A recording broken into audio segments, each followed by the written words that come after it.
मध्य प्रदेश, महाराष्ट्र और छत्तीसगढ़ के MMC zone से नक्सल मुद्दे पर एक बड़ी खबर सामने आई है और इस जोन के सैकड़ों नक्सली 1 जनवरी 2026 को हथियार छोड़ने की तैयारी में हैं। ये दावा नक्सली लीडर और प्रवक्ता अनंत ने किया है। एनडीटीवी से फोन लाइन पर बात करते हुए नक्सली अनंत ने ये बड़ा खुलासा किया है और सरकार से ऑपरेशन रोकने की अपील भी की है। रिपोर्ट देखते हैं।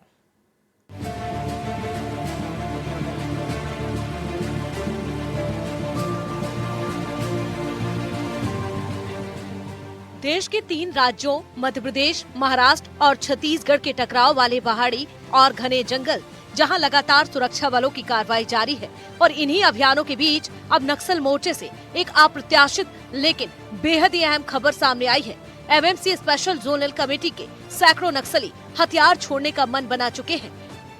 इसकी घोषणा जोन के प्रवक्ता और कुख्यात नक्सली अनंत ने दोबारा जारी किए हुए पर्चे में की है। नक्सली अनंत ने एनडीटीवी से फोन पर बात करते हुए 1 जनवरी 2026 तक हथियार डालने की तैयारी का खुलासा भी किया। कितने लोग हैं, क्या हथियार के साथ आएंगे, और उसमें रामधेर, क्योंकि सबसे बड़ा नाम अभी उस इलाके में एमएमसी में रामधेर हैं, जो कि सेंट्रल कमेटी के हैं, तो उनकी सहमति है हथियार बंद आंदोलन को विराम देने की, या ऐसा तो नहीं है कि आप लोग आ जाएंगे वो नहीं आएंगे, तो उसमें भी संशय वाली स्थिति होगी। ये सारी चीजें भी आप लोग ऐसा देखिए, फिर ये एक सैद्धांतिक लड़ाई है, ये विचारधारा तक की बात है जी। तो फिर तब एक लाइन का सवाल खड़ा हो जाता है यहाँ। तो फिर इसके बाद जो है फिर विच्छेद करके ही निकलना पड़ता है। हम मतलब संकीर्णतावादी लाइन को लेकर चलेंगे तो आज इस लड़ाई को आगे नहीं बढ़ा पाएंगे। परिस्थितियों के साथ बदलना होगा हमें और परिस्थितियों को आत्मसात करना होगा, उसको पहचानना होगा।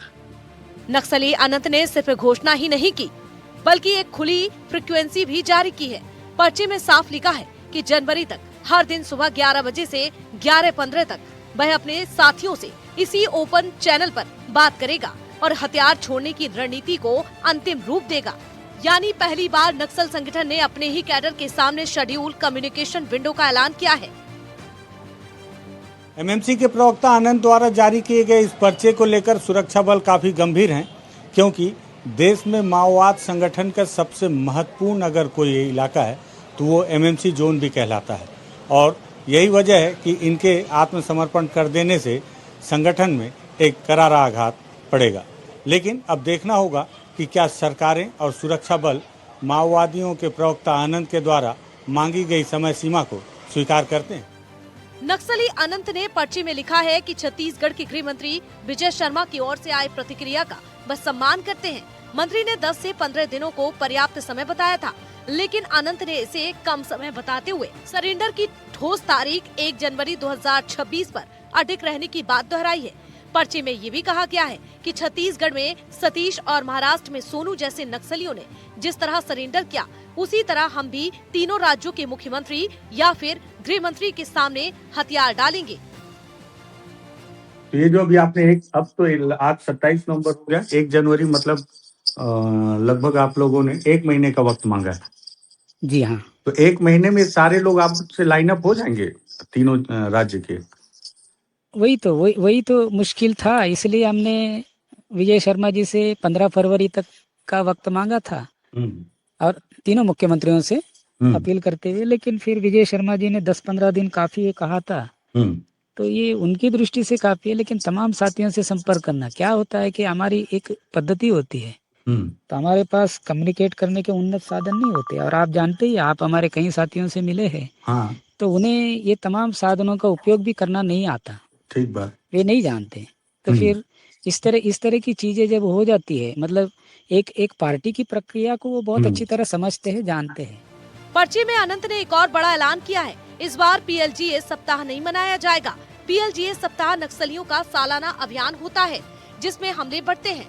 गश्त पर फोर्स को लगातार अलर्ट रहना पड़ता है, लेकिन इस बार नक्सली खुद अपने कैडर से कह रहे हैं कि भावना में आकर कोई ऐसा काम न करे जिससे शांति प्रक्रिया बाधित हो। इस बयान को सुरक्षा एजेंसियां एक संभावित बड़े सरेंडर की तैयारी के संकेत के तौर पर देख रही हैं। एमएमसी जोन के पुराने रिकॉर्ड को अगर देखा जाए तो इस इलाके में कई बड़े कमांडर या तो मारे गए हैं या तो उन्होंने समर्पण किया है। अगर उस इलाके के सैकड़ों माओवादी हथियार के साथ हथियारबंद आंदोलन पर विराम देते हैं तो निश्चित ही तौर पर उस इलाके का समीकरण बदल जाएगा। लेकिन देखना होगा कि क्या सरकार और माओवादी एक दूसरे की बातों पर भरोसा कर पाते हैं। फिलहाल तीनों राज्यों मध्य प्रदेश, महाराष्ट्र और छत्तीसगढ़ की सरकारों की प्रतिक्रिया का इंतजार है। नक्सली अनंत ने साफ कहा है कि जब तक कोई ठोस जवाब नहीं मिलता वह रोज सुबह 11 बजे अपने साथियों से एक ही रेडियो चैनल पर संपर्क बनाए रखेगा। यानी सरेंडर का ये रास्ता सिर्फ ऐलान है, लेकिन अगर ये रास्ता पूरा हुआ तो 3 राज्यों की उग्रवाद समस्या दशकों बाद राहत की तरफ बढ़ सकती है। अब अगली नजर पूरे देश की 1 जनवरी की है, क्योंकि यह तारीख एमएमसी जोन के प्रवक्ता अनंत ने तय की है, जिस दिन माओवादी एक बार हथियार लेकर सामने नजर तो आएंगे, लेकिन लड़ने के लिए नहीं बल्कि आत्मसमर्पण करने के लिए। बस्तर से एनडीटीवी के लिए विकास तिवारी। मध्य प्रदेश, महाराष्ट्र, छत्तीसगढ़ यानी एमएमसी जोन के नक्सलियों ने 1 जनवरी 2026 को सामूहिक रूप से हथियार छोड़ने का ऐलान दोहराया है। इस जोन के प्रवक्ता आनंद ने महाराष्ट्र के मुख्यमंत्री देवेंद्र फडणवीस, मध्य प्रदेश के मुख्यमंत्री मोहन यादव और छत्तीसगढ़ के मुख्यमंत्री विष्णुदेव साय और गृह मंत्री विजय शर्मा को एक नया निवेदन पत्र भेजा है। रिपोर्ट देखते हैं।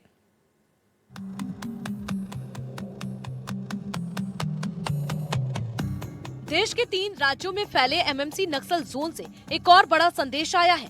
नक्सली प्रवक्ता अनंत ने नया पर्चा जारी कर कहा है कि एमएमसी के तमाम साथी एक साथ 1 जनवरी 2026 को सशस्त्र संघर्ष को अस्थायी विराम देकर सामूहिक रूप से हथियार डालेंगे, सरकार की पुनर्वास नीति को अपनाएंगे और समाज की मुख्य धारा में लौट आएंगे।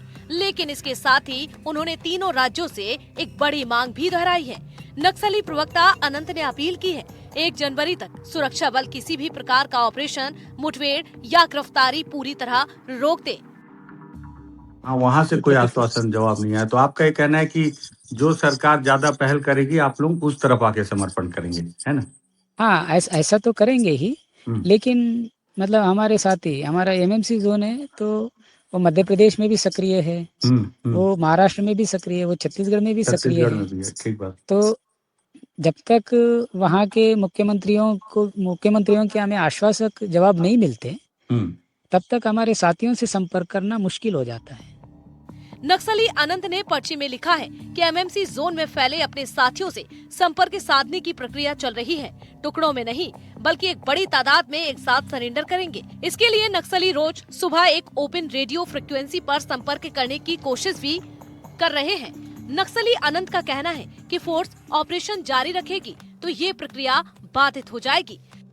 माओवादियों के प्रवक्ता आनंद ने एक बात तो साफ कह दी है कि अगर 1 महीने तक पूरे इलाके में शांतिपूर्ण माहौल बना रहेगा तब जाकर ही वे अपने तमाम साथियों को जो यहाँ वहाँ बिखरे पड़े हैं एकजुट करके हथियार डालने के लिए तैयार कर पाएंगे। लेकिन बड़ा सवाल ये है कि माओवादियों की इस अपील पर क्या तीनों राज्यों की सरकारें कोई ठोस कदम उठाएंगी? नक्सली अनंत ने अपने पर्चे में छत्तीसगढ़ के गृह मंत्री विजय शर्मा की प्रतिक्रिया का जिक्र किया।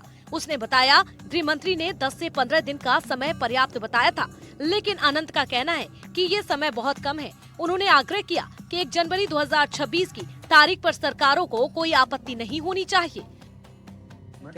मनीष कुंजाम जी का बयान आपने सुना क्या? उन्होंने आरोप लगाया कि देवजी ने ही हिड़मा को मरवाया। नहीं, ये गलत आरोप है, ऐसा नहीं होता। देवजी हमारे बहुत आदर्श नेता है। आज वो एक लक्ष्य लेकर आगे बढ़ रहे हैं।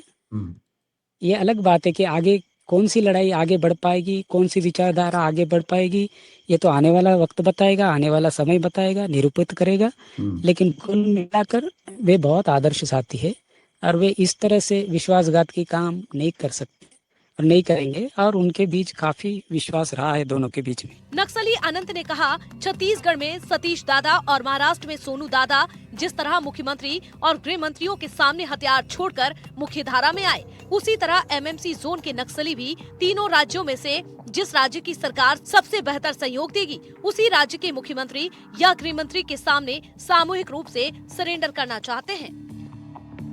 एमएमसी जोन के माओवादियों के द्वारा तय की गई तारीख अगर मूर्त रूप ले पाती है तो निश्चित ही तौर पर तीनों राज्यों में कई दशकों से चल रहे माओवाद आंदोलन को एक बड़ा झटका लगेगा।